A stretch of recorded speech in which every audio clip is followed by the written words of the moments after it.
umabot sa parada ng Pasigarbo sa Sugbu o Pride of Cebu ang float na yan sa Cebu City. Nasunog ang float ng bayan ng Dumanhog bago pa man simula ng parada. Sa inisyal na investigasyon, posibleng natakpan ng maraming disenyo ang tambutso ng truck na naging mitya ng sunog. Naging tensyonado ang pagbuwag sa barikada at pagpapaalis ng mga pulis sa mga miyembro ng Kingdom of Jesus Christ na nagtipon sa harap ng kanilang compound sa Davao City. Maging sa Maynila, nagsagawa rin ng rally ang iba pang kasapi ng KOJC. May report si Jandy Esteban ng GMA Regional TV.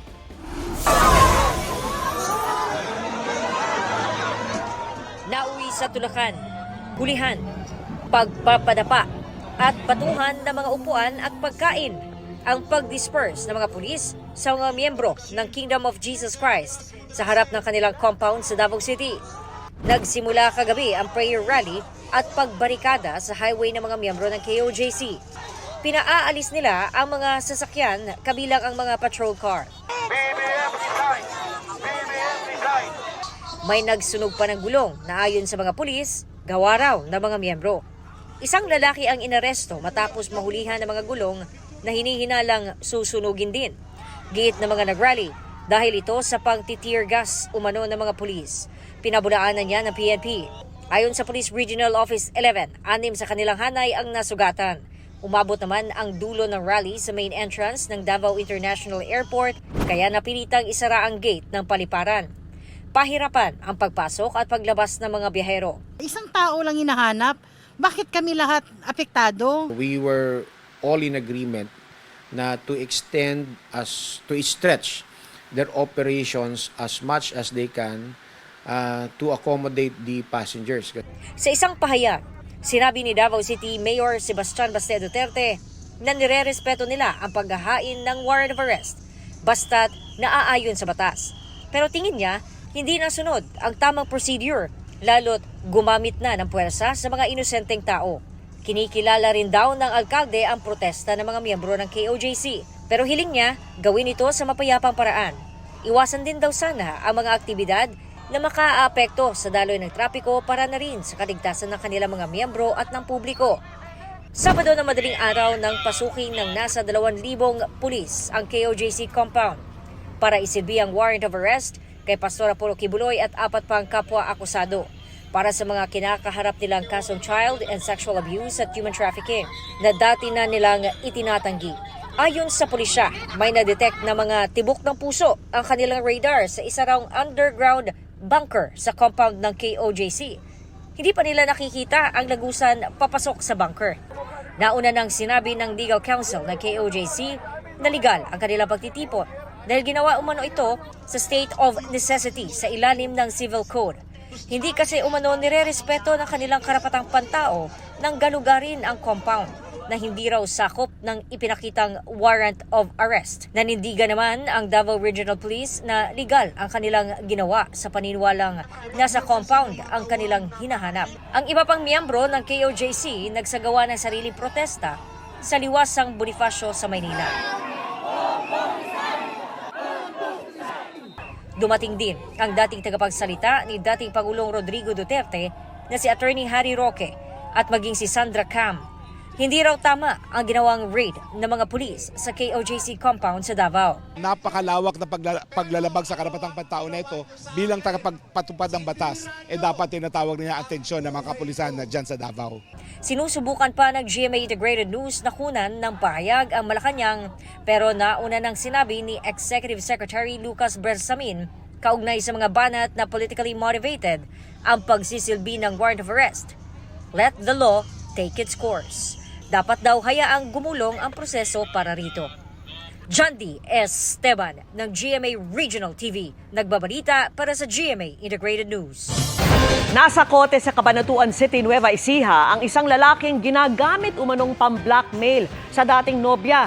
Ang masela nitong larawan at video para makipagbalikan. Nakatutok si June Veneracion.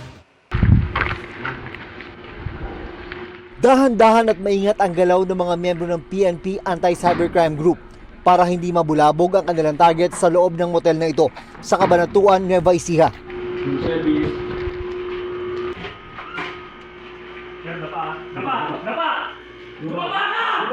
Pagbukas ng pinto, hindi inakala ng suspect, iba pala ang kanyang makikita.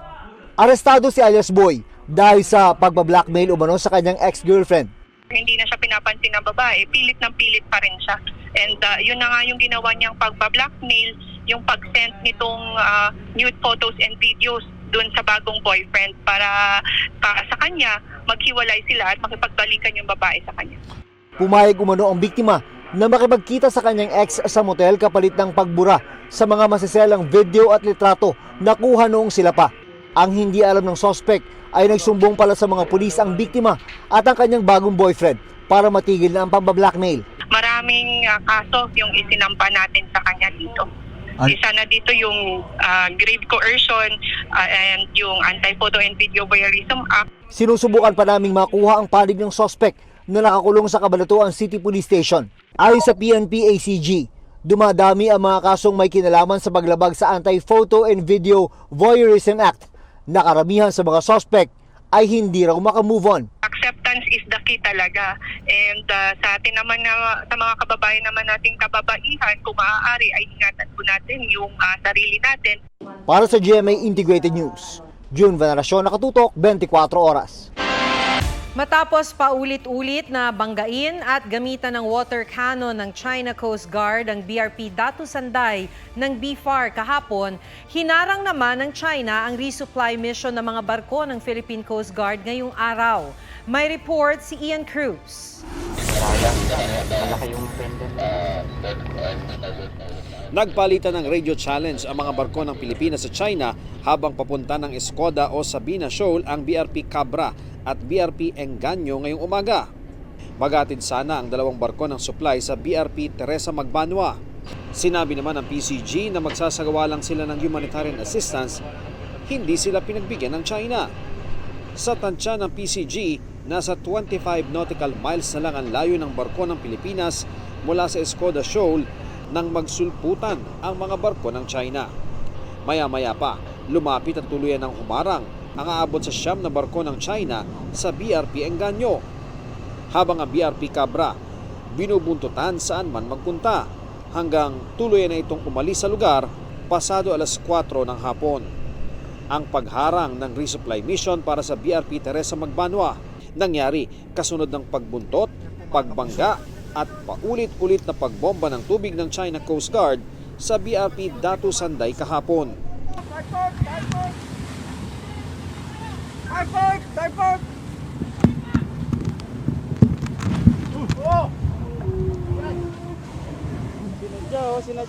Sinadyang banggain. Binangga po tayo ng China Coast Guard. Yan po ang 21551. Yan din po ang bumangga sa BRP Bagakay noong Lunes lamang ng madaling araw. At kanina lamang ay sabi nga natin hindi umubra yung kanilang pang-water cannon. At ito, binangga nga itong ating kinaroroonan ngayon. Ilang beses pang binangga ng China Coast Guard vessel 21555 ang Sanday. Tinamaan ng dambuhalang Coast Guard ship ang port side ng BRP Datu Sanday. Kumalasaglit ang barko ng China pero nang makabuelo, ibinangga nito ang musong may angkla sa Sanday. Butas! Stop!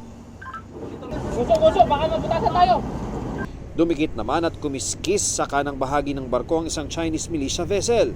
Sunod-sunod na ang pambobomba ng tubig ng China Coast Guard 4103. Pinuntirya ang navigation at communication equipment sa itaas ng Sanday. Kasunod nito, humarang ang China Coast Guard vessel 21555 at hinagip ang nguso ng Sanday. Ligtas lahat ng crew, opisyal ng BFAR at mga kasamang media. Sa kabila ng mga bangga at tama ng water cannon, nagawa pa rin nila ang misyon.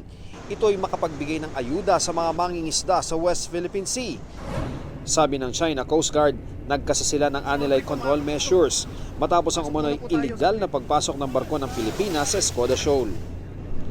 Sinabi rin ng China na may sinagip daw silang Pilipino na nahulog sa dagat, pero fake news yan, sabi ng National Task Force for the West Philippine Sea, sabay kondena sa agresibo at delikadong maneuvers at pangwawater cannon ng China sa BFAR vessel.